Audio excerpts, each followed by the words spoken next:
Hey, it's been a while.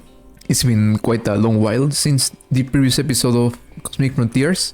And although this episode won't be anything about progression, this will be more like a kind of log on how am I installing all of my AE2 stuff. So in the previous episode, we've actually set up all of this infrastructure here. So the ME controller or mainnet, these three Autocrafting CPUs, which I will most likely change them, all of our fluid storage, and as you can see it is a bit more full, and these molecular assemblers, which are the first Autocrafting things that we set up. But after finishing that episode, I've started to set up the rest of Autocrafting things, and it was very expensive. So welcome to the old base, a base that I won't be using anymore. There are still some things that I need to dismantle from here, but as you can see, most of the machines are gone. Machines here, they are also gone, and both our HV machines and the clean room are also gone. The things I need to dismantle still and move to the new base are the chromium processing, the ethanol processing, well, also the trichimis that are still here. I still need to move them, but I am very lazy to do that. But I need to move them. I know I need to move them. All of this is almost empty. I still have some stuff on the chest, but I don't really think we need them that much, so that's why they are still here and not in the new base. So yeah, we have basically moved out of the Earth's fort and moved to the old Earth's compound. And as you can see, our drives are getting full. They are storing stuff, so that's very nice. This is looking good. This is looking very good. Now, the most thing I've been working on is on the first building in our manufacturer's facility, and it is this. This is going to be the center of the manufacturing facility. To the right, we have all of the EBFs, multi-smelters, and the vacuum freezer.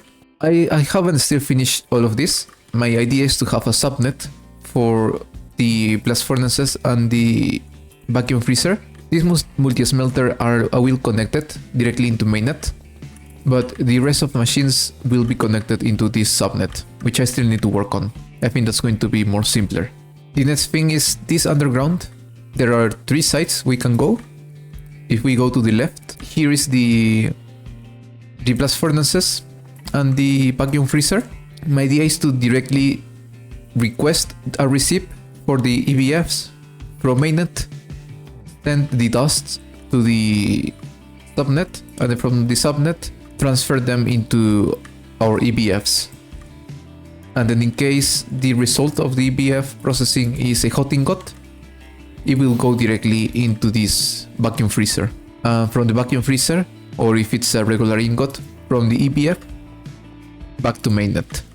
In the case of the multi-smelter, it will directly go from the receipt from mainnet to multi-smelter, and from the multi-smelter to mainnet. If we go straight, here we have all of our 1-block machines. There are a lot of machines. That's why this was a very expensive project. We have a lot of assemblers. I still need to upgrade some of them. The same with extruders. I have a lot of them, but we still need to upgrade some of these. We have wire mills, we have vendors, we have lathes, and more machines in this site. It's been a lot of work. But yeah, at the end, everything is already connected to Autocrafting. If we come here, you can see I already have pattern providers for most of the machines, not for all of them. Some of them I'll just have interfaces instead of pattern providers. But yes, I'll have to keep a look on which ones to use interfaces and which one to use pattern providers. Now, pattern providers, they are quite expensive. I crafted like a stack of pattern providers that takes 4 stacks of HV circuits. So that is a lot. It is 2 stacks for the pattern provider itself, and then 2 other stacks for 2 stacks of HV robot arms. Not only that, this also uses a lot of stainless steel and a lot of galvanized ether steel.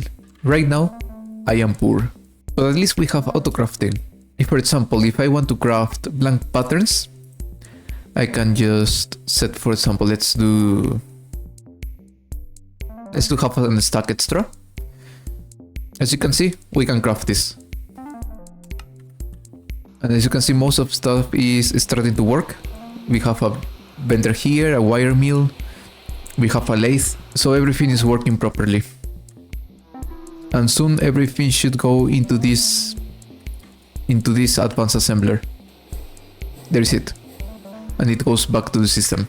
So yes, everything is working properly, and I can now, for example, if I would want to, I could put, I don't know, 128 microprocessors. There are some stuff that I still need to craft manually.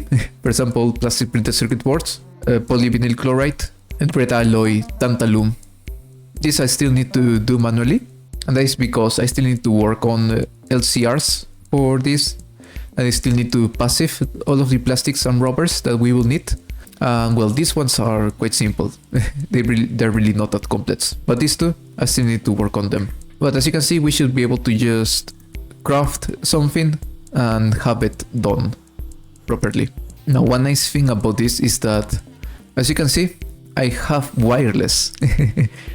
I have wireless AE2 without having wireless AE2. How is this?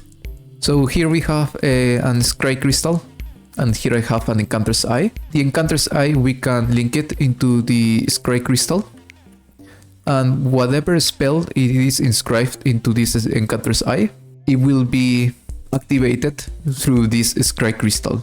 So this Encanter's Eye has a projectile and then interact spell. So if I right click the Encanter's Eye, as you can see from the scry eye, there was a purple thing, like a kind of purple bullet, which is directly pointing out to the crafting terminal. So we can access the crafting terminal from very long distances. So here's the manufacturing facility. There is the center of commands. From here, we can still access our AE2.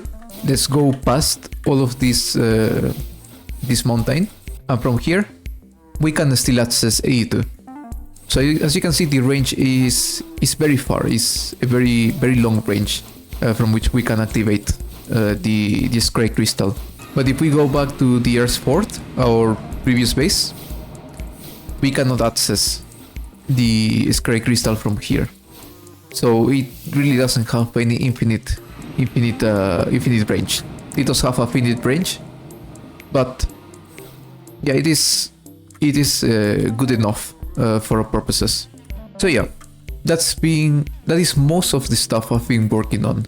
Maybe I skipped something because I didn't remember to mention it, but that is most of the stuff I've done in between episodes.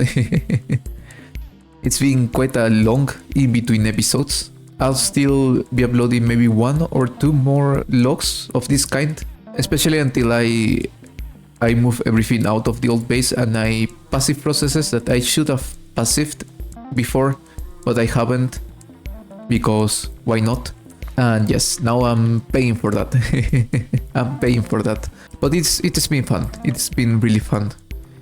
And I am enjoying this. I am enjoying AE2. It's a very cool mod. But yeah, Cosmic Frontiers progression, it is still post. I still need a lot of things to do. And that's why I've been playing Divine Journey in the meantime. Now what's the plan for the next log? By the next log, I want to have some passive resources production. I want to do distillation of liquid airs, especially the overworld air and the Aether air. I want to have some petrochemistry going on. I still need to decide if I want to go for oil or sulfuric gas processing. These are my 2 options for petrochemistry. Sulfuric gas, it is more simpler than oils, but we get these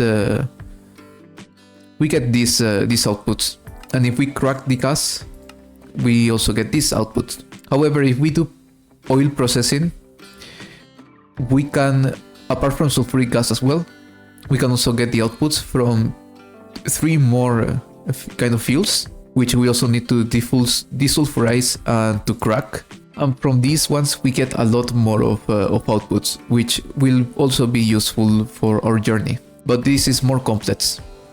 This is way more complex. There are 4 gases that we need to process from oil, and all of these gases, first there are a lot of outputs, and second, we also get some of the other fuels back. So from naphtha, we get heavy fuel and light fuel. From light fuel, we get naphtha and heavy fuel. And from heavy fuel, we get naphtha and light fuel. So yeah, it is quite more complicated. But overall, I think that's the path I'm going to follow. I also want to passive bonded mana. I want to passive the acids, so sulfuric and hydrochloric acids. I want to passive some gases and liquids like chlorine, ethanol, methanol, and fluorine. And I also want to passive some plastics, so polyethylene, polytetrafluoroethylene, regular ethylene, polyvinyl chloride, stuff like that. And also some materials like aluminum and silicon from clay processing. So yeah, it is a long list, but thanks to Autocrafting, all of this shouldn't take that much time.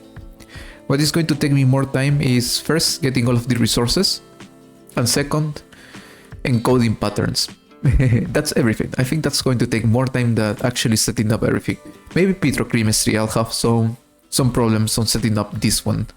But overall, all of those things I should have done for the next log, which might be coming in 1 week or maybe 2, I don't know. It depends on how much time I have on these next weeks. I hope I'll have more time to play. I hope. But that's everything for this log. As always, if you're still here, thank you for watching. And I hope you have a better day, because it can always be better. And I'll see you on the next log. Bye.